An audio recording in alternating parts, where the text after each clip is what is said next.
जड़ित होता प्रत्येक भाई भौणी माँ बापा सान बड़ समस्त को प्रभु जीशु ख्रीष्ट मधुर नाम नमस्कार ज्ञापन करे। आशा और विश्वास करुच्ची आपण माने निश्चित भाव में कुशल और मंगल थे। वाक्य शुणा प्रचुर आग्रह बसी मु विश्वास करुच्ची। प्रभु निश्चित भाव में अनुग्रहकारी आम समस्त को आज सकाल सकाल जागृत करके उठे देते महिमा कीर्तन करने गुणगान करने आशीर्वाद पाइबा निश्चित भाव में आम मैंने आशीर्वाद आसतु वाक्य को जीवा पूर्व गोटे मिनिट चरण तली पड़ा जेहेतु सी आम शिक्षक अटंती पवित्र आत्मा आम को आज निश्चित भाव में किसी गोटे नुआ विषय शिखे कथा कह। धन्यवाद पिता परमेश्वर प्रभु प्रभु तुम पवित्र नाम को सदा सर्वदा उच्च रखुचु। पिता तुम्हें आरंभ शेष तुम योजना महान अटे। पिता प्रभु आम को आज प्रभात रे जागृत कल सचेतन कल आम को गोटे परिवार अनुसार प्रभु आज गूगल मीट रे जोड़िल तुम से सहभागिता करने धन्यवाद पिता। आज तुम्हें आम को ठिया कर धन्यवाद करुछु प्रभु। आराधना माध्यम तुम्हें गौरवान्वित हेलो प्रभु। वाक्य पठन माध्यम स्पेशल सॉन्ग माध्यम प्रभु तुम्हें प्रशंसनीय है विश्वास कर प्रभु। एवं वाक्यर समय अटे प्रभु तुम्हें उपस्थित हो। पवित्र आत्मा तुम्हें वक्ता अट आम को शिखाओ कथा को बोली प्रार्थना करुछु। आम आत्मिक चक्षु पुणी आत्मिक कर्ण को खोली दियो प्रभु।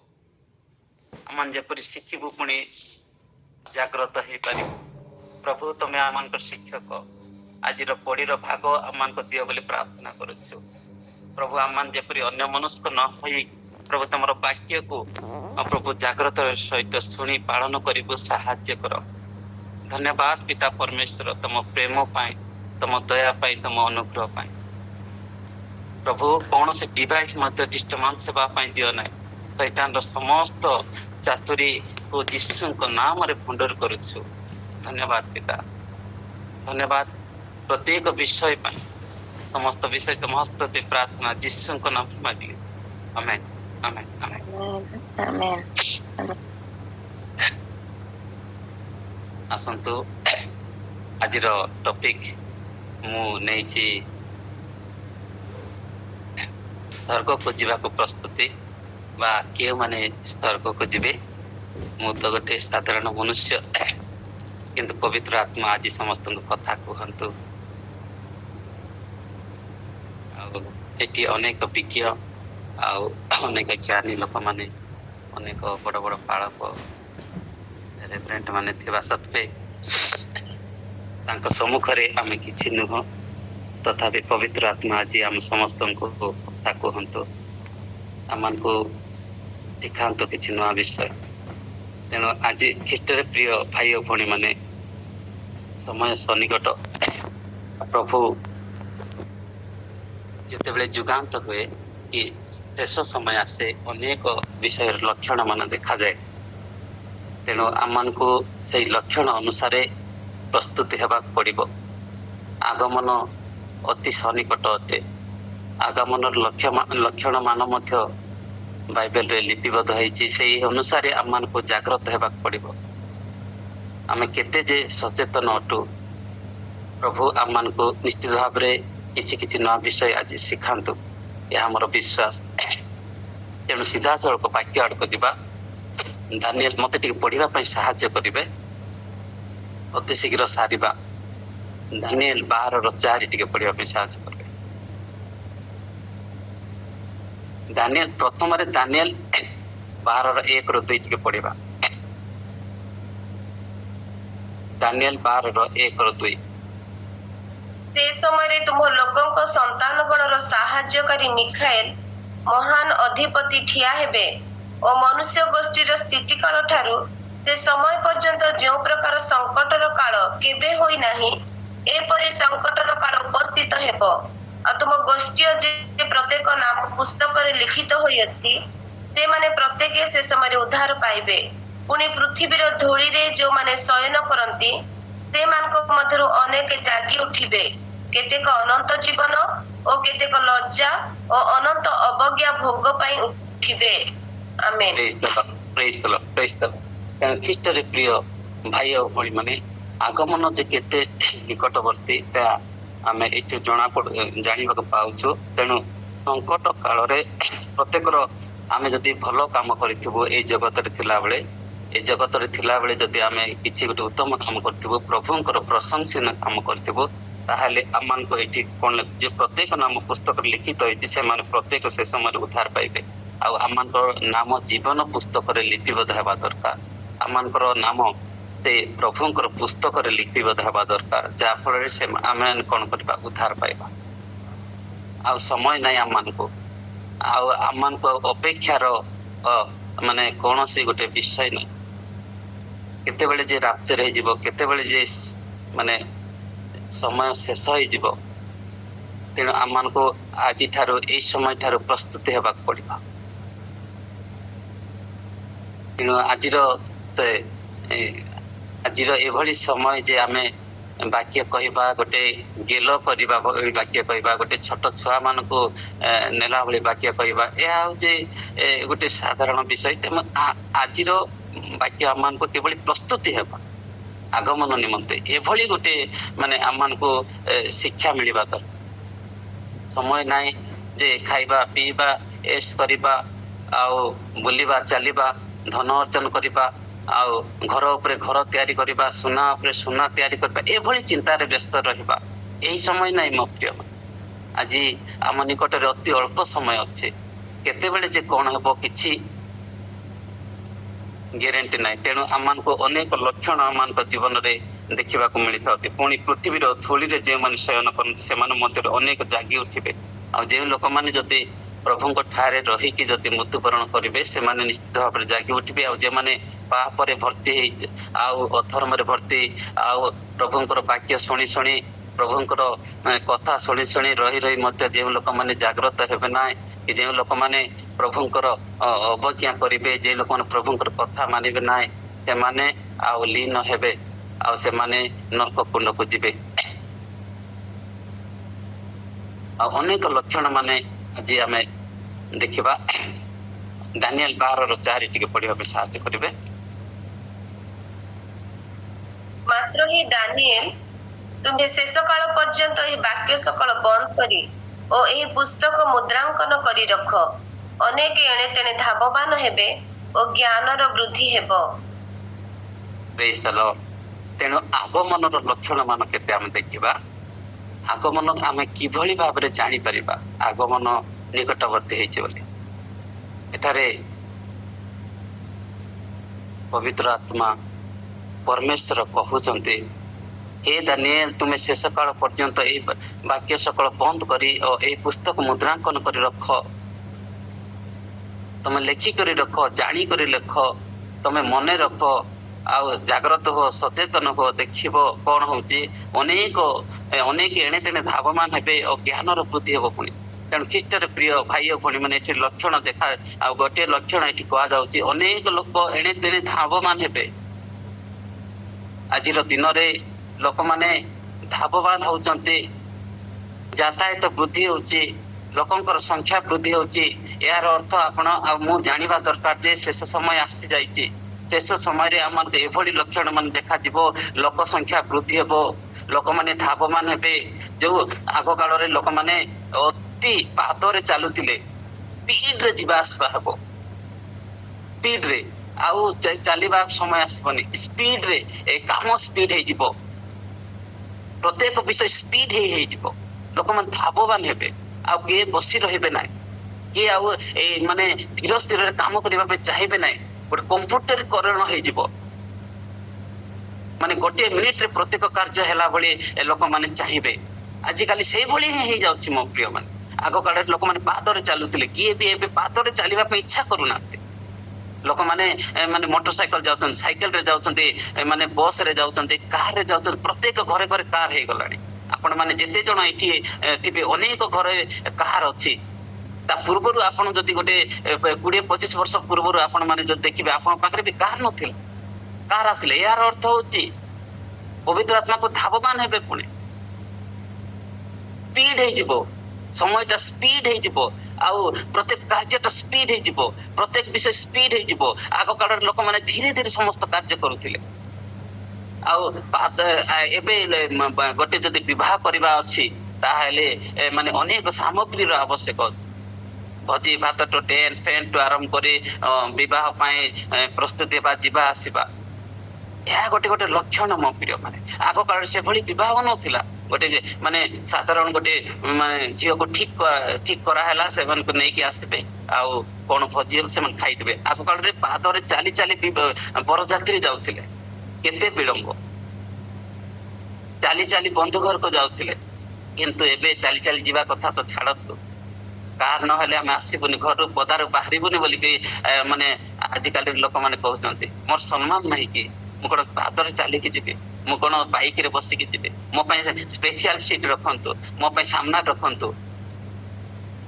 ତେଣୁ ଖ୍ରୀଷ୍ଟରେ ପ୍ରିୟ ଭାଇ ଓ ଭଉଣୀ ମାନେ, ଆଗ କାଳ ଲୋକମାନେ କାଠର କୋଠକୁ ପିନ୍ଧୁଥିଲେ। ଏବେ ଆମମାନଙ୍କର ସୁ ଯଦି ମଜବୁତ ନଥିବ, ସୁ ଯଦି ପଲିସ ହେଇ ନଥିବ, ସୁ ଯଦି ଭଲ ନଥିବ, ତାହେଲେ ଆମମାନେ ପିନ୍ଧିବା ପାଇଁ ଇଚ୍ଛା କରୁନୁ। ଏଭଳି ଅନେକ ଲକ୍ଷଣ ମାନ ଏଇ ସମୟରେ ଦେଖିବାକୁ ମିଳୁଛି। ମୋ ପ୍ରିୟ ମାନେ, ଏହାର ଅର୍ଥ ହଉଛି ଶେଷ କାଳ ପଳେଇ ଆସିଲାଣି। ତେଣୁ ଆମମାନଙ୍କୁ ପ୍ରସ୍ତୁତି ହେବାକୁ ପଡିବ। ଆଗ କାଳରେ ମାନେ ଏବେ କଣ ହଉଛି, ଟ୍ରେନ ବାହାରିଲାଣି, ଉଡାଜାହାଜ ବାହାରିଲାଣି, ଏତେ ସ୍ପିଡ ରେ କାମ ଚାଲିଛି। ରକେଟ ବାହାରିଲାଣି ଚନ୍ଦ୍ରଯାନରେ ପହଞ୍ଚିବା ପାଇଁ। ଏହାର ସମସ୍ତ ଲକ୍ଷଣ ହଉଛି ଯୋଉ ଏଇଠି କୁହାଯାଉଛି ଧାବମାନ ହେବେ, ଏଣେ ତେଣେ ଧାବମାନ ହେବେ। ଏହାର ଲକ୍ଷଣ ଏହା। ମୋ ପ୍ରିୟ, ଯଦି ସ୍ପିଡ ହେଇଯିବ କୌଣସି ବିଷୟ, ତାହେଲେ ଯୁଗାନ୍ତ ହେବ ବୋଲିକି ଏଠା କହୁଛି। ଶେଷ କାଳରେ, ପୁଣି ଶେଷ କାଳରେ ଏଭଳି ଦେଖାଯିବ ଲକ୍ଷଣ ମାନେ। ତୁମେ ଶେଷ କାଳ ପର୍ଯ୍ୟନ୍ତ ଏଇ ବାକ୍ୟ ବନ୍ଦ କର। ତେଣୁ ଖ୍ରୀଷ୍ଟର ପ୍ରିୟ ଭାଇ ଓ ଭଉଣୀ ମାନେ, ଆଜି ମାନେ ଆଗ କାଳରେ ଚିଠି ଯାକ ପଠଉଥିଲେ। ଖବର ଯିବା ପାଇଁ ଅନେକ ଦିନ ଲାଗୁଥିଲା। ଗୋଟେ ବନ୍ଧୁ ଘରକୁ ଯଦି ଗୋଟେ ଖବର ଦେବା, ଗୋଟେ ଲୋକକୁ ନେଇକି ପଠେଇକି ତାଙ୍କୁ ଖବର ଦେବାକୁ ପଡୁଥିଲା। ତା ଯଦି ଅଧିକା ଦୂର ହୁଏ ତ ଦିନେ, 2 ଦିନ, 4 ଦିନ, 5 ଦିନ, ଆଉ 8 ଦିନ, 10 ଦିନ ମଧ୍ୟ ହଉଥିଲା। କିନ୍ତୁ ଏବର ସମୟରେ ଆମେ ଗୋଟିଏ ମିନିଟ, ଗୋଟେ ମାନେ ଚିଠି ଯଦି ପଠଉଛୁ, ଗୋଟେ 2 ଦିନ 3 ଦିନ ଭିତରେ ପହଞ୍ଚି ଯାଉଛି। ଭୁବନେଶ୍ୱର ଯିବାର ଅଛି, ଦିଲ୍ଲୀ ଯିବାର ଅଛି, କାଲକାଟା ଯିବାର ଅଛି, କି ମୁମ୍ବାଇ ଯିବାର ଅଛି, 3 ଦିନ, ମାତ୍ର 3 ଦିନ ଭିତରେ ପହଞ୍ଚି ଯାଉଛି। ଆଉ ଯଦି ଗୋଟେ ଦିଲ୍ଲୀ ଯାଇକି ଯଦି ଆମେ ଖବର ଦେବାର ଅଛି, କେତେ ଦିନ ଲାଗୁଥିଲା? ଚିଠି ଯିବ, ଟେଲିଗ୍ରାମ ଯିବ, ସେ ସମୟରେ ଅନେକ ସମୟ ଲାଗୁଥିଲା। ତେଣୁ ଆଜିର ସମୟରେ ଗୋଟେ ମିନିଟରେ କ୍ଲିକ, ମାନେ ଗୋଟେ ମିନିଟରେ ହ୍ୱାଟ୍ସଆପ ରେ ପଠେଇ ଦଉ, ଇନଷ୍ଟାଗ୍ରାମ ରେ ପଠେଇ ଦଉଛି, ମେଲ ରେ ପଠେଇ ଦଉଛି। ତେଣୁ ଆଜିର ସମୟ ଆମକୁ ସୂଚେଇ ଦଉଛି ଯେ କାଳ ନିକଟ ଅଟେ। ତେଣୁ ଖ୍ରୀଷ୍ଟର ପ୍ରିୟ ଭାଇ ଓ ଭଉଣୀ ମାନେ, ଏଇ ସମୟରେ ଜ୍ଞାନର ବୃଦ୍ଧି ହେବ। ଶେଷ କାଳରେ କଣ? ଜ୍ଞାନର ବୃଦ୍ଧି ହେବ। ପୁଣି ଜ୍ଞାନ, ଆଗ କାଳରେ ଏଭଳି ଜ୍ଞାନ ନଥିଲା। ପ୍ରତ୍ୟେକ ବିଷୟ ଉଦ୍ଭାବନ ଉପରେ ଉଦ୍ଭାବନ ହେଇ ଚାଲିଛି। ଆଜି ଲୋକମାନେ ସୂର୍ଯ୍ୟ ପାଖକୁ ପହଞ୍ଚିବା ପାଇଁ ଚାହୁଁଛନ୍ତି। ସୂର୍ଯ୍ୟର ତାପମାତ୍ରା କେତେ ଭୟଙ୍କର, କିନ୍ତୁ ଲୋକମାନେ ପ୍ରଭୁ ଏଭଳି ଜ୍ଞାନ ସେମାନଙ୍କୁ ଦଉଛନ୍ତି। ପ୍ରଭୁ ଶେଷ ମୁହୂର୍ତ୍ତର ଲକ୍ଷଣ ଗୁଡାକ ଦେଖାଉଛନ୍ତି। ଚନ୍ଦ୍ରପୃଷ୍ଠରେ ତ ଜଷ୍ଟ ମାନେ 8-10 ମାସ ପୂର୍ବରୁ ଯାଇଛି। ଏବେ ସୂର୍ଯ୍ୟ ପାଖରେ ପହଞ୍ଚିବା ପାଇଁ ଲୋକ ଚାହୁଁଛନ୍ତି। ଅନେକ ରକେଟ, ଅନେକ ଉଡାଜାହାଜ, ଅନେକ ହେଲିକପ୍ଟର, ଅନେକ ମାନେ ଖଣି ଗୁଡାକ ମାନେ ବାହାର କରୁଛନ୍ତି। ଏହାର ଅର୍ଥ ଜ୍ଞାନ ବୃଦ୍ଧି ହେବ ପୁଣି। ତେଣୁ ଖ୍ରୀଷ୍ଟର ପ୍ରିୟ ଭାଇ ଓ ଭଉଣୀ ମାନେ, ଆମର ଲକ୍ଷଣ ଆଜି ଆମକୁ କହିଦଉଛି ଜାଗ୍ରତ ହେବାର ଲକ୍ଷଣ, ଶେଷ ସମୟର ଲକ୍ଷଣ। ଆଜି ଆମମାନଙ୍କର ପରିବାରକୁ ଜାଗ୍ରତ କରିବା, ଆମମାନଙ୍କର ସାହି ପଡିଶାକୁ ଜାଗ୍ରତ କରିବା, ଆମମାନଙ୍କର ଲୋକ ବାକକୁ ଜାଗ୍ରତ କରିବା। ଶେଷ ସମୟ ଆସି ଯାଇଛି। ତେଣୁ ଆଉ ଗୋଟେ ବିଷୟ ଆମେ ପଢିବା, ଜୟେଲ ପୁସ୍ତକ 2:1-2 ପଢିବା ପାଇଁ ସାହାଯ୍ୟ କରିବେ।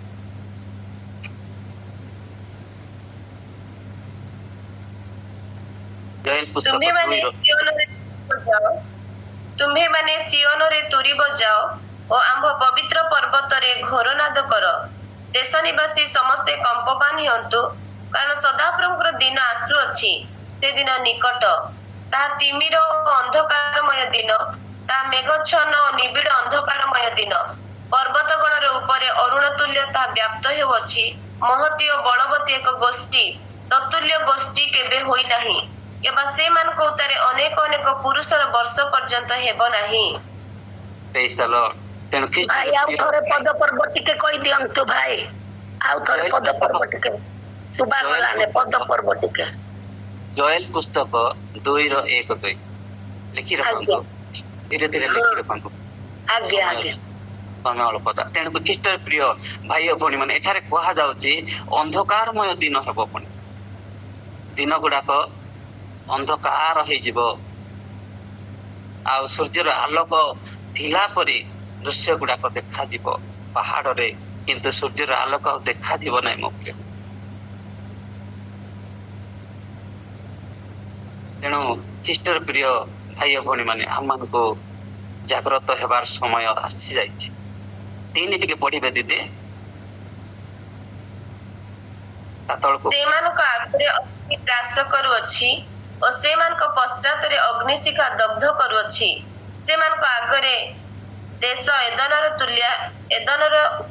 ଉଦ୍ୟାନ ତୁଲ୍ୟ ଓ ସେମାନଙ୍କର ପଶ୍ଚାତରେ ତା ଧ୍ୱଂସିତ ପ୍ରାନ୍ତର, ଆଉ ସେମାନଙ୍କ ଠାରୁ ରକ୍ଷା ପ୍ରାପ୍ତ କେହି ନାହିଁ। ପ୍ରେଜ୍ ଦ ଲର୍ଡ। ତେଣୁ ଖ୍ରୀଷ୍ଟର ପ୍ରିୟ ଭାଇ ଓ ଭଉଣୀ ମାନେ, ଅଗ୍ନି ଦଗ୍ଧ କରୁଅଛି ସେମାନଙ୍କ। ଆଉ ଏମିତି ସମୟ ଆସି ଯାଉଛି ଆମମାନଙ୍କର ଯେ ପାଶ୍ଚାତ୍ୟରେ ଅଗ୍ନି ଦଗ୍ଧ କରୁଅଛି, ଅଗ୍ନି ଗ୍ରାସ କରିବ। ଆଉ ଆମର 2 ର 4 ଟିକେ ପଢିବା ପାଇଁ ସାହାଯ୍ୟ କରିବେ ଦିଦି। ଏଗୁଡାକ ଲକ୍ଷଣ ଗୁଡାକ ଦେଖନ୍ତୁ। ସେମାନଙ୍କର ଆକାର ଅଶ୍ୱଗଣ ତୁଲ୍ୟ ଓ ସେମାନେ ଅଶ୍ୱାରୋହୀ ଗଣର ତୁଲ୍ୟ ଦୌଡନ୍ତି। ପ୍ରେଜ୍ ଦ ଲର୍ଡ। ତେଣୁ ଖ୍ରୀଷ୍ଟର ପ୍ରିୟ ଭାଇ ଓ ଭଉଣୀ ମାନେ, ଅଶ୍ବ ପରି ଆଜିର ଦିନଟା ଅଶ୍ବ ପରି ଧାବମାନ ହଉଛି। ଅଶ୍ବ ମାନେ ଯେପରି ଏତେ ସ୍ପିଡରେ ଚାଲନ୍ତି, ଆମର ପ୍ରତ୍ୟେକ କାର୍ଯ୍ୟ ଅଶ୍ବ ପରି ଧାବମାନ ହେବାର ଯଦି ଦେଖାଯିବ, ତାହେଲେ ଆମମାନେ ଜାଣିବା ଯେ ଶେଷ ସମୟ ଆସିଗଲାଣି, ଆମର ଆଗମନର ସମୟ ଆସିଗଲାଣି। ଚୋରମାନେ ଭିତରେ ପଶିଯିବେ, ଚୋରମାନଙ୍କ ଭଳି ଚୋରମାନଙ୍କ ଭଳି ଆମର ପ୍ରତ୍ୟେକ ବିଷୟ ମାନେ ଭିତରେ ପଶିଯିବ, ଜାଣିପାରିବନି।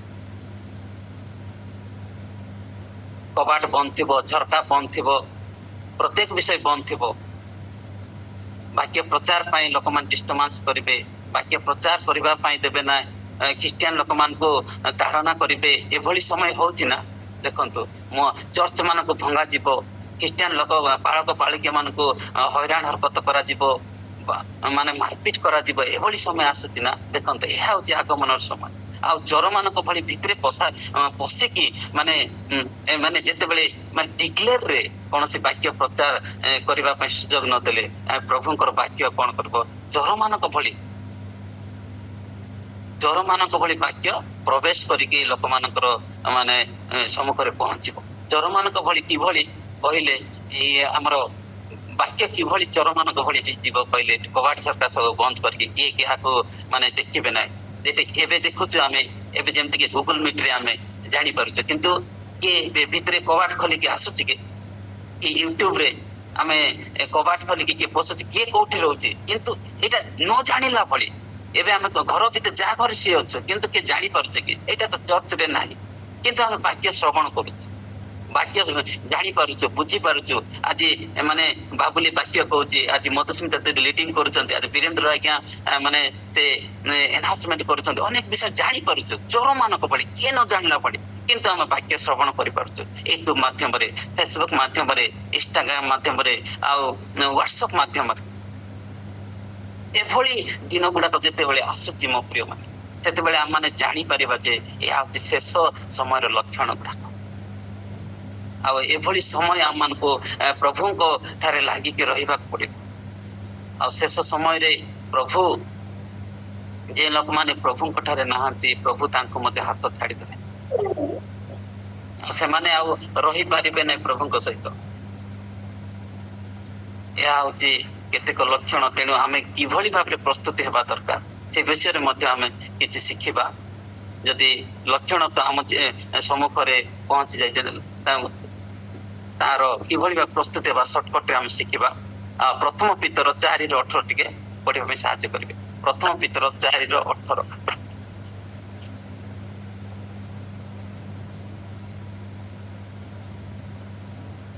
ପୁଣି ଧାର୍ମିକ ବ୍ୟକ୍ତି ଯଦି କଷ୍ଟରେ ପରିତ୍ରାଣ ପାଏ, ତେବେ ଅଧାର୍ମିକ ଓ ପାପୀ ଲୋକ କେଉଁଠାରେ ମୁହଁ ଦେଖାଇବ? ପ୍ରେଜ୍ ଦ ଲର୍ଡ। ତେଣୁ ଖ୍ରୀଷ୍ଟରେ ପ୍ରିୟ ଭାଇ ଓ ଭଉଣୀ ମାନେ, ଏଠାରେ ଲେଖା ଯାଉଛି ଯଦି ଧାର୍ମିକ ଲୋକମାନେ ଯଦି କେତେ କଷ୍ଟରେ ପରିତ୍ରାଣ ପାଇବ, ତାହେଲେ ଅଧାର୍ମିକ ଲୋକମାନେ କୁଆଡେ ପ୍ରଶ୍ନ ଉଠୁଛି ସେମାନେ ପରିତ୍ରାଣ ପାଇବା ପାଇଁ, ସ୍ୱର୍ଗକୁ ଯିବା ପାଇଁ। ତେଣୁ ଆଜି ଆମେ ସମୀକ୍ଷା କରିବା। ଏହା ହଉଛି ଗୋଟେ ସମୀକ୍ଷାର ବାକ୍ୟ ମୋ ପ୍ରିୟ ମାନେ, ଅନୁତାପର ବାକ୍ୟ। ଆଜି କାଲକୁଲେଟ କରିବାର ବାକ୍ୟ ଏହା ଆଜି କହୁଛି ଯେ ଆମେ ଗୋଟେ ଧାର୍ମିକ ବ୍ୟକ୍ତି ନା ଅଧାର୍ମିକ ବ୍ୟକ୍ତି, ଆମେ ସ୍ୱର୍ଗକୁ ଯିବା ନା ନର୍କକୁ ଯିବା, ପରିତ୍ରାଣ ପାଇବା ନା ଆମେ ମାନେ ନର୍କକୁ ଯିବାର ପାଇଁ ଆମର ନାମ ଘୋଷଣା କରାଯିବ। ତେଣୁ ଆଜି ପ୍ରସ୍ତୁତି ହେବାର 7ଟି ବିଷୟ ମୋ ନଲେଜରେ ଅଛି। ମୁଁ 7ଟା ବିଷୟ ବିଷୟରେ କହିବି, ମାନେ ସ୍ପିଡ୍ ଟିକେ କରିବା। ଆଉ ପରିତ୍ରାଣ ଆଉ 7ଟି ବିଷୟ ମଧ୍ୟରେ ପ୍ରଥମ ଆମେ ପ୍ରସ୍ତୁତି ହେବା ଦରକାର, ବା ଆମମାନଙ୍କୁ ପ୍ରଥମରେ ଗୋଟିଏ ବିଷୟ ହେଲା ପରିତ୍ରାଣ। ଯେଉଁ ଲୋକମାନେ ପରିତ୍ରାଣ ନ ପାଆନ୍ତି ସେମାନେ ସ୍ୱର୍ଗକୁ ଯାଇପାରିବେନି। ଲୁକ 19:9-10 ଟିକେ ପଢିବା ପାଇଁ ସାହାଯ୍ୟ କରିବେ ଦିଦି। ଲୁକ 19:9-10। ସେଥିରେ ଯୀଶୁ ତାଙ୍କ ବିଷୟରେ କହିଲେ, ଆଜି ଏହି ଗୃହରେ ପରିତ୍ରାଣ ଉପସ୍ଥିତ ହୋଇଅଛି, ତେଣୁ ଏ ମଧ୍ୟ ଅବ୍ରାହମଙ୍କ ଜଣେ ସନ୍ତାନ। କାରଣ ଯାହା ହଜିଅଛି ତାହା ଖୋଜି ରକ୍ଷା କରିବାକୁ ମନୁଷ୍ୟ ପୁତ୍ର ଆସିଅଛନ୍ତି। ଆମେନ୍। ପ୍ରେଜ୍ ଦ ଲର୍ଡ, ପ୍ରେଜ୍ ଦ ଲର୍ଡ। ତେଣୁ ଖ୍ରୀଷ୍ଟରେ ପ୍ରିୟ ଭାଇ ଓ ଭଉଣୀ ମାନେ, ଏହା ହଉଛି ଯକ୍ଷର ମାନେ ଷ୍ଟୋରି। ଆଉ ଯକ୍ଷ ଅନେକ ପାପ କରୁଥିଲେ, ଅନେକ ଅଧର୍ମ କରୁଥିଲେ, ଅନେକ ଅନ୍ୟାୟରେ ଲୋକଙ୍କ ଧର ସଞ୍ଚୟ କରୁଥିଲେ। ଆଉ ସେ ଯେତେବେଳେ ତାଙ୍କ ମନରେ ଗୋଟେ ଜାଗ୍ରତ ହେଲା ଯେ ଯୀଶୁଙ୍କୁ ଦେଖିବି ଆଉ ରିଲାଇଜ ଅନୁତାପ କରିବି, ଆଉ ସେ ଯେତେବେଳେ ଯୀଶୁଙ୍କୁ ପାଇଲେ ଆଉ ତାଙ୍କର ଯେତେ ସବୁ ଅଧର୍ମ ଧନ ଗୁଡାକ ସିଏ ଫେରାଇ ଦଉଛନ୍ତି। ଆଉ ସେ ରିଲାଇଜ କରୁଛନ୍ତି ଯେ ମୁଁ ଏହା ଭୁଲ କରିଥିଲି, ପାପ କରିଥିଲି ବୋଲି। ଆଉ ସେତେବେଳେ ସେ ଯୀଶୁ ତାଙ୍କ ଗୃହରେ ଆନାଉନ୍ସମେଣ୍ଟ କରିଛନ୍ତି ଏଇ ଗୃହରେ ପରିତ୍ରାଣ ଉପସ୍ଥିତ ହେଇଛି। ତେଣୁ ଖ୍ରୀଷ୍ଟରେ ପ୍ରିୟ ଭାଇ ଓ ଭଉଣୀ ମାନେ, ଯେ ଲୋକମାନେ ଅନୁତାପ କରନ୍ତି, ଯେ ଲୋକମାନେ ତାଙ୍କର ଅଧର୍ମରୁ ଫେରନ୍ତି, ଯେ ଲୋକମାନେ ପାପରୁ ଫେରନ୍ତି, ତାଙ୍କ ଗୃହରେ ତାଙ୍କ ଜୀବନରେ ପରିତ୍ରାଣ ଆସିଥାଏ। ଆଉ ଯେ ଲୋକମାନେ ପରିତ୍ରାଣ ପାଆନ୍ତି ସେମାନେ ସ୍ୱର୍ଗକୁ ଯିବେ, ଯେ ଲୋକମାନେ ପରିତ୍ରାଣ ପାଆନ୍ତି ନାହିଁ ସେମାନେ ସ୍ୱର୍ଗକୁ ଯାଇପାରିବେ ନାହିଁ ମୋ ପ୍ରିୟମାନେ। ତେଣୁ ଆଜି ଆମେ ସମୀକ୍ଷା କରିବା। ଆମେ ଯଦି ଅଧର୍ମ କରୁଛୁ, ଆଜି ଆମେ ପାପ କରୁଛୁ, ଆଜି ଆମେ କୁକାର୍ଯ୍ୟରେ ଅଛୁ, ତାହେଲେ ଆଜି ପରିତ୍ରାଣ ପାଇନାହୁଁ ମୋ ପ୍ରିୟମାନେ। ଆଉ ଯଦି ଆମେ ପରିତ୍ରାଣ ପାଇନାହୁଁ ଆମେ ସ୍ୱର୍ଗକୁ ଯାଇପାରିବେ ନାହିଁ।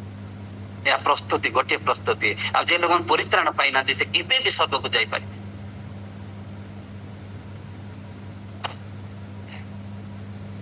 ସେଦିନ କର୍ନେଲିୟଙ୍କ ଜୀବନରେ ମଧ୍ୟ ସେ ପ୍ରାର୍ଥନାର ଯୋଦ୍ଧା ଥିଲେ, ଗୋଟେ ଉତ୍ତମ ଲୋକ ଥିଲେ।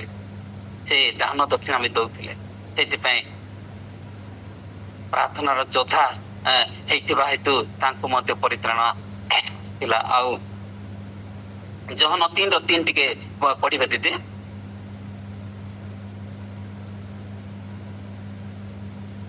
ଯୀଶୁ ତାଙ୍କୁ ଉତ୍ତର ଦେଲେ, ସତ୍ୟ ସତ୍ୟ ମୁଁ ତୁମକୁ କହୁଅଛି, ପୁନର୍ବାର ଜନ୍ମ ନହେଲେ କେହି ଈଶ୍ୱରଙ୍କ ରାଜ୍ୟ ଦେଖିପାରେ ନାହିଁ। ପ୍ରେଜ୍ ଦ ଲର୍ଡ। ତେଣୁ ଖ୍ରୀଷ୍ଟରେ ପ୍ରିୟ ଭାଇ ଓ ଭଉଣୀ ମାନେ, ପୁନର୍ବାର ଜନ୍ମ ହେବାର ଅର୍ଥ କଣ? ଯେମାନେ ପାପରୁ ଫେରିବା, ମାନେ ଆମର ଅଧର୍ମରୁ ଫେରିବା। ଯୋଉ ସ୍ୱଭାବ ଏଇଠି ଅଛି ଆମର, ଏବେ ତାକୁ ମାନେ ମାରି ଦେଇକି ଗୋଟେ ନୂତନ ସ୍ୱଭାବରେ ଆମମାନଙ୍କୁ ପୁନର୍ଜନ୍ମ ହେବାକୁ ପଡିବ। ସେ ହଉଛି ପୁନର୍ଜନ୍ମ ବୋଲି ଯୀଶୁ ଏଠାରେ କହୁଛନ୍ତି ମୋ ପ୍ରେମ। ତେଣୁ ଆମମାନଙ୍କୁ ପୁନର୍ଜନ୍ମ ହେବାକୁ ପଡିବ।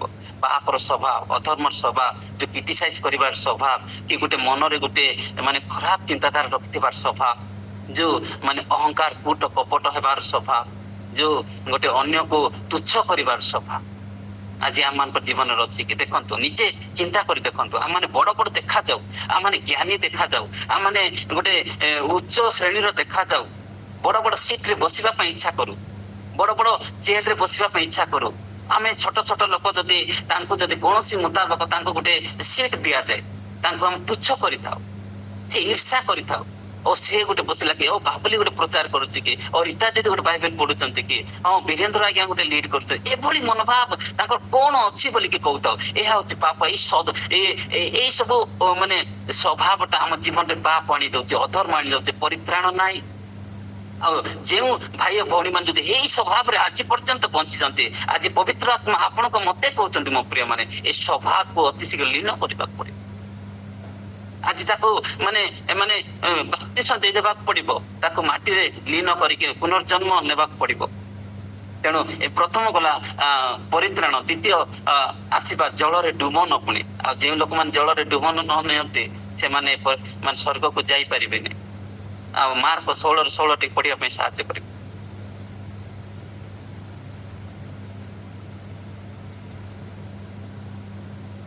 ମାର୍କ 16:16। ଯେ ବିଶ୍ୱାସ କରି ବାପ୍ତିଜିତ ହୁଏ ସେ ପରିତ୍ରାଣ ପାଇବ, କିନ୍ତୁ ଯେ ଅବିଶ୍ୱାସ କରେ ସେ ଦଣ୍ଡାଜ୍ଞା ପାଇବ। ପ୍ରେଜ୍ ଦ ଲର୍ଡ। ଦିଦି ଯୋହନ 3:5 ଟିକେ ପଢିବା ପାଇଁ ସାହାଯ୍ୟ କରିବେ।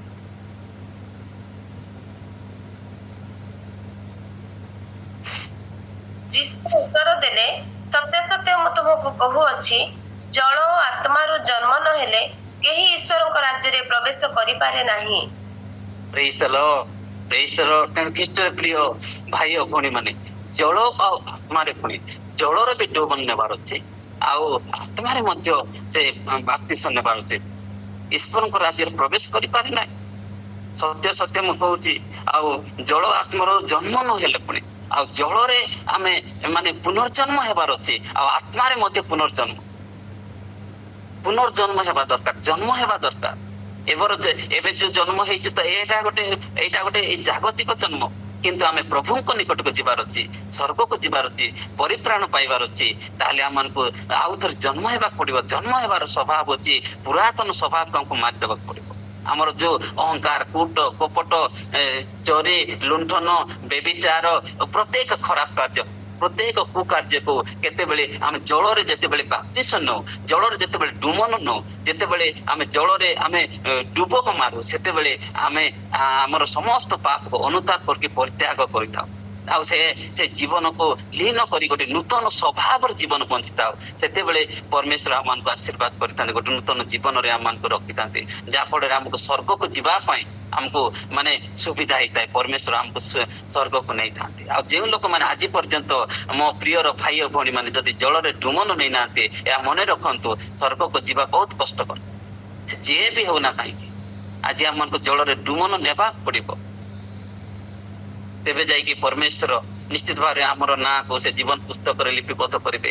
ଆଉ ଯଦି ଆପଣ ଆଉ ମୁଁ ଯଦି ଆଜି ମାନେ ସ୍ୱର୍ଗକୁ ଯିବାକୁ ଇଚ୍ଛା କରୁଛୁ, ତାହେଲେ ଜଳରେ ଡୁମନ ନେବା ନିହାତି ଆବଶ୍ୟକ। ମୋ ପ୍ରିୟ ମାନେ ଆଜି ମାନେ ସତର୍କ ହେବା, ଆଜି ଜାଗ୍ରତ ହେବା। ଆମେ ସ୍ୱର୍ଗକୁ ଯିବୁ ନା ନରକକୁ ଯିବୁ? ଯଦି ଆମେ ଯିବା ପାଇଁ ଇଚ୍ଛା, ତାହେଲେ ଆମମାନଙ୍କୁ ଡୁମନ ନେବାକୁ ପଡିବ। ଆଉ 2 ନମ୍ବର ହେଲା ଡୁମନ, ଆଉ 3 ନମ୍ବର ହେଲା ବିନା ପବିତ୍ର ଆତ୍ମାରେ ପରିତ୍ରାଣ ପାଇହେବ ନାହିଁ। ବିନା ପବିତ୍ର ଆତ୍ମାରେ ଆମେ ପରିତ୍ରାଣ ପାଇବାନି। ପରିତ୍ରାଣ ନ ପାଇଲେ ସ୍ୱର୍ଗକୁ ଯାଇପାରିବା। ତେଣୁ ଆମେ ପଢିବା ରୋମିଓ 8:11 ଟିକେ ପଢିବା ପାଇଁ ସାହାଯ୍ୟ କରିବେ ଦିଦି।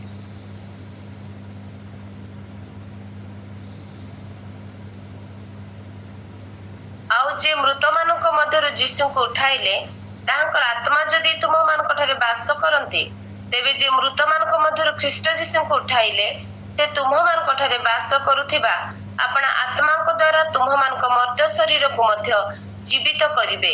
ଆମେନ୍। ପ୍ରେଜ୍ ଦ ଲର୍ଡ।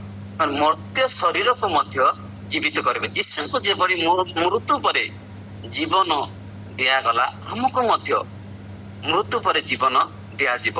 ତେଣୁ ମୃତ ଶରୀରକୁ ଜୀବିତ କରିବେ। ଆଉ 2 Corinthians 1:22 ଟିକେ ପଢିବେ।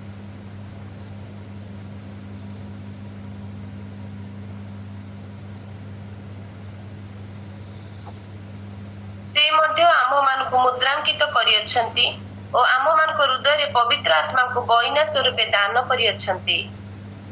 ଖ୍ରୀଷ୍ଟରେ ପ୍ରିୟ ଭାଇ ଓ ଭଉଣୀ ମାନେ, ସେ ଆମମାନଙ୍କୁ ମୁଦ୍ରାଙ୍କିତ କରିଛନ୍ତି ଏଇ ସ୍ୱର୍ଗ ରାଜ୍ୟରେ ନେବା ପାଇଁ।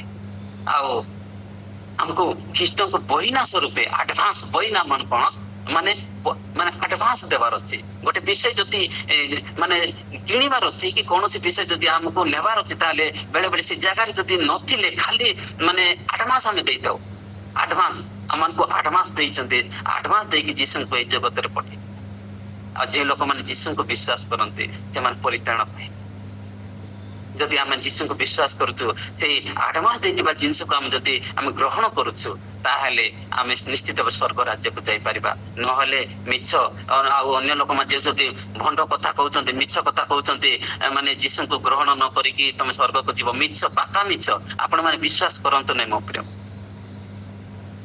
आ 4 नंबर हम माने देखिबा संपूर्ण पवित्र हेबा दरकार संपूर्ण पवित्र नहले कि स्वर्ग राज्य को जाई परिबनी तेणु आम गोटे विषय देखा प्रथम पितर 1:15-16 टिके पढ़िबा पे साहाय्य करिबे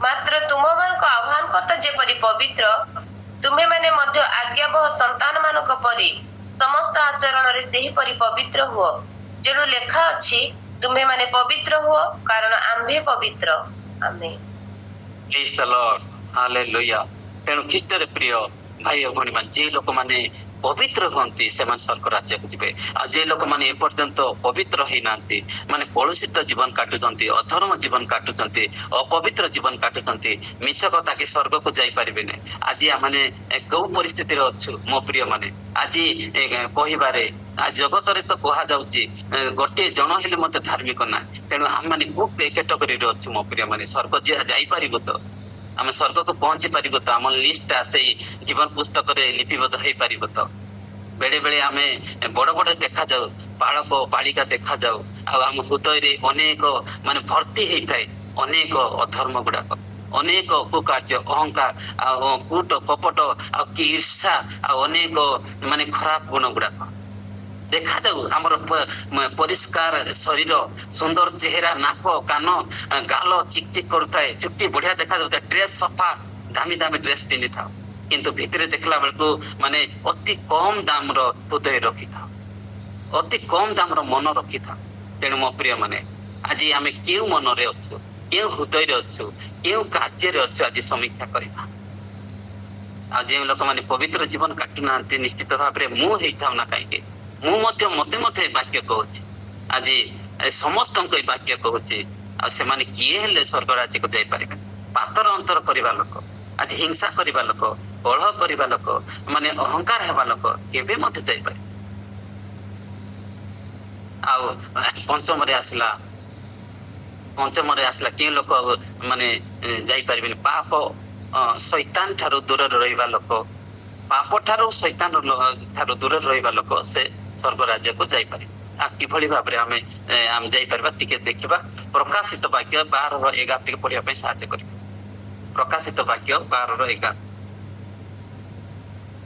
आउ से माने मेषो शावकଙ୍କ रक्त ओ आपण आपण साक्षर वाक्य द्वारा तांकु जय करि अछंती पुणी से माने मृत्यु पर्यंत आपण आपण प्राण को प्रिय ज्ञान करि नथिले प्रेज द लॉर्ड हालेलुया तेणु एठारे कुआ जाउची आपण प्राण को प्रिय ज्ञान करि नथिले से स्वर्ग को जीवा बेले बेले आपण प्राण को माने गोटे प्राण अछि शरीर अछि आत्मा अछि तीनटा मृत्यु पर तीन भाग रे तीन आड़े जीवे तेणु आम माने कौन कर आमर प्राण को आमर जीवन को आम माने प्रिय ज्ञान करते जगत थिला बेले भलरे खाइबी भलरे पिंधिबी भलरे ऐश करिबी एन्जॉय करिबी माने लाइन मारिबी कि अन्य स्त्री ऊपर आखि पकेबी कि भलो माछ मांस खाइबी भलो ड्रेस पिंधिबी कोठा ऊपर कोठा माने बांधिबी आज का को साहाय्य सहयोग करबा किछि दरकार नाही आ एस जिंदगी कौनसी अभाव नहीं खाइबा पीबा पलंक उपरे शोइब आज प्रार्थना नहीं आज आराधना नहीं आज गीत नहीं बाइबल पढ़िबार नहीं प्रभुंकर स्वभाव रे बंचिबार नहीं कौनसी विषय ठीक नहीं आउ एभली स्वभाव आमान जीवन प्राण को जदि आमे कोन प्राण को प्रिय ज्ञान करी माने बंचिबा ताले आमे स्वर्ग राज्य को जाई परिबा तेणु आमान को प्राण को ଆମେ ଏ ଜଗତରେ ଥିଲାବେଳେ ପ୍ରାଣକୁ କଷ୍ଟ ଶରୀରକୁ କଷ୍ଟ ଦେବା ଦରକାର। ପ୍ରାଣଙ୍କର ଇଚ୍ଛାକୁ ଏ ମନର ଇଚ୍ଛାକୁ ଆମମାନଙ୍କୁ ମାରି ପ୍ରଭୁଙ୍କର ଇଚ୍ଛା ଅନୁଯାୟୀ ଆମେ ଜୀବନ ବିତେଇବା ଦରକାର। ପ୍ରଭୁଙ୍କର ସ୍ୱଭାବରେ ଜୀବନ ବିତେଇବା ଦରକାର। ତାହେଲେ ପରମେଶ୍ୱର ଆମମାନଙ୍କୁ ସ୍ୱର୍ଗ ରାଜ୍ୟରେ କାଳେ ଜାଗା ଦେଇପାରିବେ। କାଳେ ଏଇଟା 100% ନାହିଁ। ଆମମାନଙ୍କୁ ତୌଲିବେ, ଆମମାନଙ୍କୁ ସୁନା କେତେ ଓଜନ ସେଭଳି ଆମକୁ ତୌଲିବେ। କୁଲାରେ କୁଲାରେ କୁଲାରେ ଆମକୁ ବାଚିବେ, ଚାଲୁଣିରେ ଚଲେଇବେ ଆମମାନଙ୍କୁ। ସେ ସମୟ ଆସିଛି। ଆଜି ଆମେ ସିନା ମାନେ ପାର ହେଇଯିବୁ, ଆମଙ୍କର ଲୋକ ବାକ ଅନେକ ଲୋକ ଅଛନ୍ତି, ସେମାନଙ୍କୁ ଆମେ ଆଜି ଜାଗ୍ରତ କରିବାକୁ ପଡିବ। ଆଉ 6 ନମ୍ବର ହଉଛି କ୍ଲେଶ ବେଳକୁ ଧୈର୍ଯ୍ୟ ନହେଲେ ବା ବିଶ୍ୱାସରେ ଅଟଳ ରହିବା ଦରକାର। ଯେ ଲୋକମାନେ ବିଶ୍ୱାସରେ ଅଟଳ ରୁହନ୍ତି ସେଇ ଲୋକମାନେ ସ୍ୱର୍ଗକୁ ଯିବେ। ଗୋଟେ ପଦ ପଢିବା, ପ୍ରେରିତ 14:22 ଟିକେ ପଢିବା ପାଇଁ ସାହାଯ୍ୟ କରିବେ। ପ୍ରେରିତ 14:22।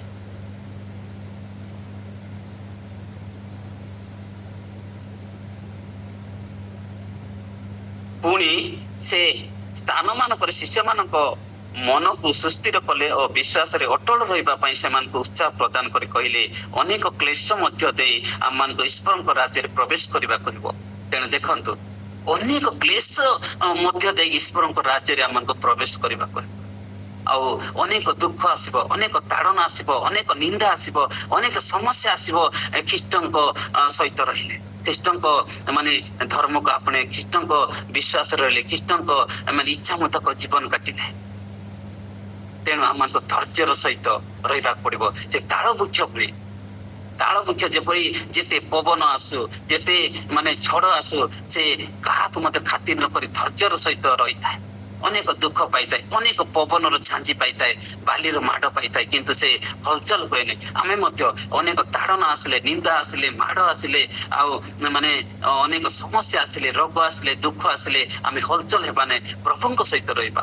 ତେବେ ଆମେ ସ୍ୱର୍ଗ ରାଜ୍ୟକୁ ଯାଇପାରିବା। ତେବେ ସେଇ ଲୋକ ମାନେ କହୁଛନ୍ତି, ମାନେ ସେଇ ଲୋକମାନେ ଆଜି ସ୍ୱର୍ଗ ରାଜ୍ୟକୁ ପ୍ରବେଶ କରିପାରିବେ। ତେଣୁ ଖ୍ରୀଷ୍ଟର ପ୍ରିୟ ଭାଇ ଓ ଭଉଣୀ ମାନେ, ଆମେ ମାନେ ପାପକୁ ଆଉ ଶୈତାନ ଠାରୁ ଦୂରରେ ରହିବା। କ୍ଲେଶ ଆସିଲେ ମଧ୍ୟ ଆମେ ଅଧୈର୍ଯ୍ୟ ନ ହେଇକିରି ଆମେ ଧୈର୍ଯ୍ୟର ସହିତ ରହିବା। ତେବେ ଆମେ ସ୍ୱର୍ଗ ରାଜ୍ୟକୁ ଯାଇପାରିବା। ଆଉ ଶେଷରେ 7 ନମ୍ବର ପଏଣ୍ଟ ଅଛି ଈଶ୍ୱରଙ୍କର ଇଚ୍ଛା ସାଧନ କରିବା। ଈଶ୍ୱରଙ୍କର ଇଚ୍ଛା ମୁତାବକ ଜୀବନ କାଟୁଥିବା। ରୋମିଓ 14:8 ଟିକେ ପଢିବା ପାଇଁ ସାହାଯ୍ୟ କରିବେ।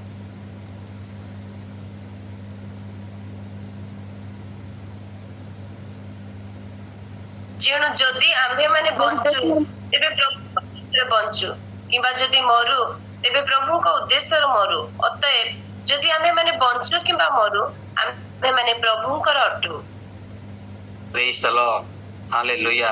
ଏଠାରେ କଣ, ଯେଣୁ ଯଦି ଆମମାନେ ବଞ୍ଚୁ ତେବେ ପ୍ରଭୁଙ୍କ ଉଦ୍ଦେଶ୍ୟରେ ବଞ୍ଚୁ, କିମ୍ବା ଯଦି ମରୁ ତେବେ ପ୍ରଭୁଙ୍କ ଉଦ୍ଦେଶ୍ୟରେ ମରୁ। ଅତଏବ ଯଦି ଆମମାନଙ୍କର ବଞ୍ଚୁ କିମ୍ବା ମରୁ ପ୍ରଭୁଙ୍କ ଉଦ୍ଦେଶ୍ୟ, ଯାହା ବି ହଉ ବଞ୍ଚିବା। ବଞ୍ଚିବା ତ ପ୍ରଭୁଙ୍କ ଉଦ୍ଦେଶ୍ୟରେ ବଞ୍ଚିବା, ଯାହା ବି ହେଇଯାଉ। ଆଜି ଯାହା ହେଲେ ଦିନେ ନହେଲେ ଦିନେ ଆମକୁ ତ ମରିବାକୁ ପଡିବ। ଯେଉଁ ଲୋକମାନେ ଜଗତରେ ଜନ୍ମ ହେଇଛନ୍ତି ନିଶ୍ଚିତ ଭାବରେ ମରିବାକୁ ପଡିବ। ସେ ଯେ ବି ହେଉଥାନ କାହିଁ, ପୋପ ହେଲେ ମଧ୍ୟ ମରିବେ, ରେଭରେଣ୍ଟ ହେଲେ ବି ମଧ୍ୟ ମରିବେ, ବାଳକ ହେଲେ ମରିବେ, ଆଉ ଇଭାଞ୍ଜେଲିଷ୍ଟ ହେଲେ ମରିବେ, ଯେକୌଣସି ଲୋକ ହେଲେ ମଧ୍ୟ, ପ୍ରଧାନମନ୍ତ୍ରୀ ହେଲେ ମରିବ, ଆଉ ପୃଥିବୀର ଯେକୌଣସି ଲୋକ ମଧ୍ୟ ମରିବ। ହେଲେ ଆମେ କାହିଁକି ପ୍ରଭୁଙ୍କ ଉଦ୍ଦେଶ୍ୟରେ ବଞ୍ଚିବା? ଯଦି ମୃତ୍ୟୁ ପରେ ଅନନ୍ତ ନର୍କରେ କାହିଁକି ଯିବା, ଅନନ୍ତ ସ୍ୱର୍ଗରେ କାହିଁକି ଯିବାନି? ମୋ ପ୍ରିୟ ମାନେ, ଯାହା ହେଲେ ବି ନିନ୍ଦା ଆସୁ, ତାଡ଼ନା ଆସୁ, ରୋଗ ଆସୁ, ଦୁଃଖ ଆସୁ, ଆମେ ପ୍ରଭୁଙ୍କ ଉଦ୍ଦେଶ୍ୟରେ ବା ପ୍ରଭୁଙ୍କର ସ୍ୱଭାବରେ ବଞ୍ଚିବା। ଆଉ ଯେଉଁ ଲୋକମାନେ ପ୍ରଭୁଙ୍କର ସ୍ୱଭାବରେ ବଞ୍ଚନ୍ତି, ପ୍ରଭୁଙ୍କର ଇଚ୍ଛା ଅନୁଯାୟୀ ବଞ୍ଚନ୍ତି ନାହିଁ, ସେମାନେ ପରିତ୍ରାଣ ପାଇବେ ନାହିଁ। ସେମାନେ ଯେ ସ୍ୱର୍ଗ ରାଜ୍ୟକୁ ଯିବା ପାଇଁ ଯୋଗ୍ୟ ବିବେଚିତ ହେବେ ନା। ମୋ ପ୍ରିୟ ମାନେ, 7ଟା ପଏଣ୍ଟ ମୁଁ କହିଲି।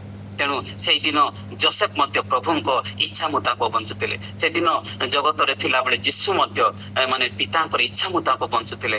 ସେଦିନ ଆଉ ମାନେ ଦାନିଏଲ ମଧ୍ୟ ପ୍ରଭୁଙ୍କର ଇଚ୍ଛା ମୁତାବକ ବଞ୍ଚୁଥିଲେ। ତେଣୁ ଆମେ କୋଉ ଇଚ୍ଛା ମୁତାବକ ବଞ୍ଚୁଛୁ? ଯୋସେଫ ଭଳି, ଦାନିଏଲ ଭଳି, ଯୀଶୁଙ୍କ ଭଳି ଅଛି କି ଆମ ଜୀବନରେ? ଆଜି ସମୀକ୍ଷା କରିବା। ନହେଲେ ଆଜିର ଯୋଉ ଆଗମନ ସମୟ ଆସୁଛି, ସେଥିରେ ଆମେ ଯୋଗ୍ୟ ବିବେଚିତ ହେଇପାରିବା ନାହିଁ। ମୋ ପ୍ରିୟ, ଆଜି ଆମେ ସମୀକ୍ଷା କରିବା ଯେ ଆମେ କେତେ ପରିମାଣରେ ଯୋଗ୍ୟ ବିବେଚିତ ଅଟୁ।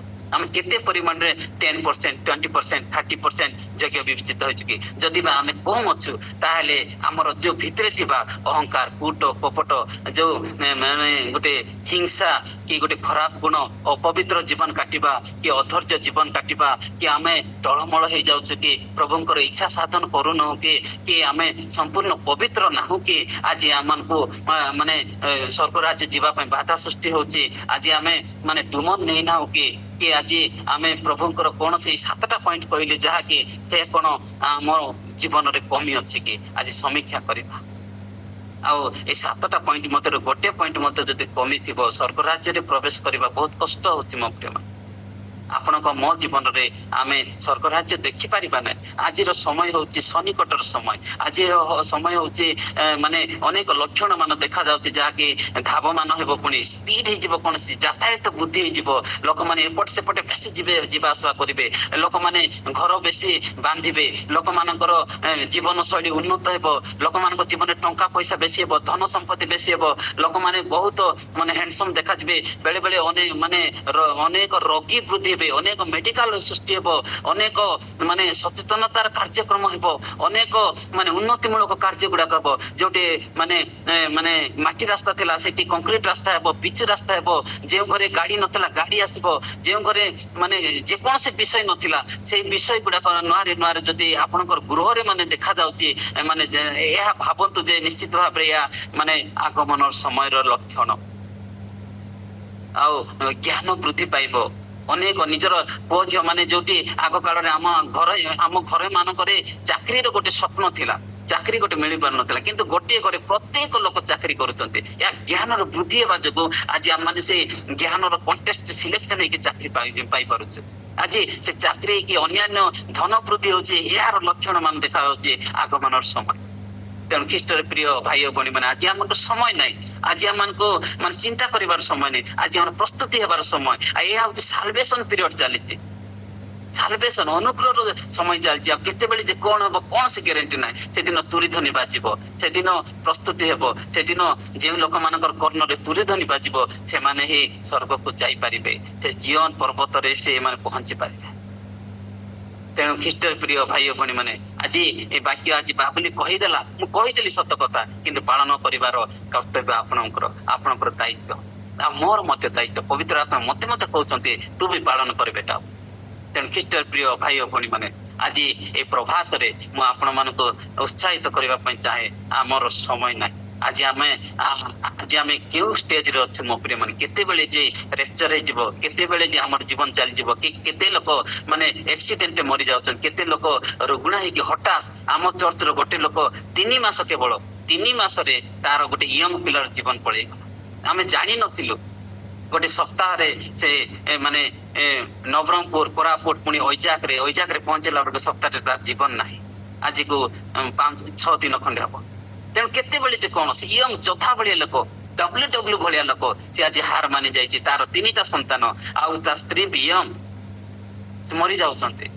ତେଣୁ ଖ୍ରୀଷ୍ଟରେ ପ୍ରିୟ ଭାଇ ଓ ଭଉଣୀ ମାନେ ଆମର ଜୀବନ ଯେ କେତେବେଳେ ଚାଲିଯିବ, ତୁଷ ଭଳି ଉଡିଯିବ। ତେଣୁ ଆମେ ନିଜେ ରକ୍ଷା ପାଇବା, ଆମର ପରିବାରକୁ, ଆମର ଲୋକ ବାପକୁ ଏସବୁ ଲକ୍ଷଣ ଦୃଶ୍ୟମାନ ହେବାରୁ ସେମାନଙ୍କୁ ଶିଖେଇବା। ଯଦି ଯେଉଁ ଲୋକମାନେ ଡୁମନ ନେଇନାହାନ୍ତି ତାଙ୍କୁ ଡୁମନ ନେବା ପାଇଁ ଅତି ଶୀଘ୍ର ପ୍ରବର୍ତ୍ତାଇବା ମୋ ପ୍ରିୟ ମାନେ। ଆଉ ଯେଉଁ ଲୋକମାନେ ଡୁମନ ମଧ୍ୟ ନେଇନାହାନ୍ତି ସେମାନେ ସ୍ୱର୍ଗ ରାଜ୍ୟକୁ ଯାଇପାରିବେନି। ତେଣୁ ଖ୍ରୀଷ୍ଟରେ ପ୍ରିୟ ଭାଇ ଓ ଭଉଣୀ ମାନେ ଆଜିର ଏଇ ସମୟରେ ଆମମାନଙ୍କୁ ପ୍ରଭୁ ଏଇ ପବିତ୍ର ଆତ୍ମା ଏଇ ଶିକ୍ଷା ଦଉଛନ୍ତି। ଆମମାନଙ୍କୁ ଏଇ ଶିକ୍ଷାରେ ମାନେ ବଳବାନ କରନ୍ତୁ। ଏଇ ଶିକ୍ଷାରେ ଆମମାନଙ୍କର ଆତ୍ମିକ ଚକ୍ଷୁକୁ ଖୋଲି ଦିଅନ୍ତୁ, ଆତ୍ମିକ କର୍ଣ୍ଣକୁ ଖୋଲି ଦିଅନ୍ତୁ। ପ୍ରସ୍ତୁତି ହେବାର ଗୋଟେ ମାନେ ସଜାଗ ହେବାର ଗୋଟେ ସମୟ ଦିଅନ୍ତୁ। ଆଉ ଯଦି ବା ଆମେ କିଭଳି ଭାବେ ପ୍ରସ୍ତୁତ, ଯଦି ବା ଆମେ ପ୍ରସ୍ତୁତ ହେଇନାଉ, ଆଜି ଆମେ ସମୀକ୍ଷା କରିବା, ଅନୁତାପ କରିବା, କୋଉ ବିଷୟରେ ଆମେ କମି ଅଛୁ, କୋଉ କ୍ଷେତ୍ରରେ କମି ଅଛୁ, କୋଉ ବିଷୟରେ ଆମେ ଦୁର୍ବଳ ଅଛୁ, ଆଜି ସମୀକ୍ଷା କରିକି ସେ ଯିଏ ହଉ ନା ମୋ ପ୍ରିୟ ମାନେ ଆପଣ ମୋ ପାଖରେ ପାର୍ଥକ୍ୟ ଅଛି, ପ୍ରଭୁଙ୍କ ପାଖରେ ପାର୍ଥକ୍ୟ ନାହିଁ। ସେ ସବୁ ଦେଖୁଛନ୍ତି। ଆଜି ବାବୁଲି କହୁଛି ଏତେ ବଡ ବଡ କଥା, ଗୋଟେ ସାଧାରଣ ଗୋଟେ ବିଜାତି ପରିବାରରୁ ଆସିକି ଏଇ କଥା କହୁଛି, ଏଭଳି ଭାବିବା ନାହିଁ ମୋ ପ୍ରିୟ ମାନେ। ଆଜି ପରମେଶ୍ୱର ଠାରେ ଯୋଗ୍ୟ ବିବେଚିତ ହେବା। ଯିଏ ହଉ ନା କାହିଁକି, ଯଦି ବିଜାତି ମାନେ ମଧ୍ୟ ଯଦି ଆଜି ମନ ପରିବର୍ତ୍ତନ କରିକି ଫେରି ଆସିଛନ୍ତି, ଡୁମନ ନେଇଛନ୍ତି, ପବିତ୍ର ଜୀବନ କାଟୁଛନ୍ତି, ସେମାନେ ଆଗ ସିଲେକ୍ସନ ହେଇଯିବେ, ଆମେ ପଛରେ ପଡିଯିବୁ। ଆଗ ଲୋକ ପଛରେ, ପଛ ଲୋକ ଆଗରେ କୁହନ୍ତି, ବାଇବେଲ ଲେଖା ଅଛି। ତେଣୁ ଆମେ ଭାବିବା ନାହିଁ। ଆଜି ସତର୍କର ଘଣ୍ଟି ବାଜୁଛି, ଆଜି କାହା ପାଇଁ ଏଇ କଥା କୁହାଯାଉଛି? କେଉଁ ଲୋକମାନେ ଆଜି ଏଭଳି ମାନେ ଅବହେଳିତ ମନୋଭାବ, ଅବହେଳିତ ଜୀବନ, ଅବହେଳିତ ମାନେ ସଂସାରରେ ମାନେ ଜୀବନ କାଟୁଛନ୍ତି ମୋ ପ୍ରିୟ ମାନେ, ଆଉ ନିଜର ପ୍ରାଣକୁ ମାନେ ମାନେ ମାନେ ଗୋଟେ ମୁଖ୍ୟ ଭାବରେ ସ୍ଥାନ ଦଉଛନ୍ତି। ଆଜି ସେଇ ଲୋକମାନଙ୍କୁ ଏଇ କଥା କୁହାଯାଉଛି। ପରମେଶ୍ୱର ଏଇ କଥା କହୁଛନ୍ତି, ପବିତ୍ର ଆତ୍ମା ଏଇ କଥା କହୁଛନ୍ତି, ସତର୍କ ହୁଅନ୍ତୁ, ସଚେତନ ହୁଅନ୍ତୁ, ଜାଗ୍ରତ ହୁଅନ୍ତୁ, ଆଗମନର ସମୟ ସନ୍ନିକଟ, ସ୍ୱର୍ଗ ରାଜ୍ୟ ଯିବା ପାଇଁ ପ୍ରସ୍ତୁତ ହୁଅନ୍ତୁ। ଏ ଛୋଟ ବାକ୍ୟ ଦେଇ ପ୍ରଭୁ ଆପଣଙ୍କୁ ମତେ ପ୍ରଚୁର ମାତ୍ରା ଆଶୀର୍ବାଦ କରନ୍ତୁ।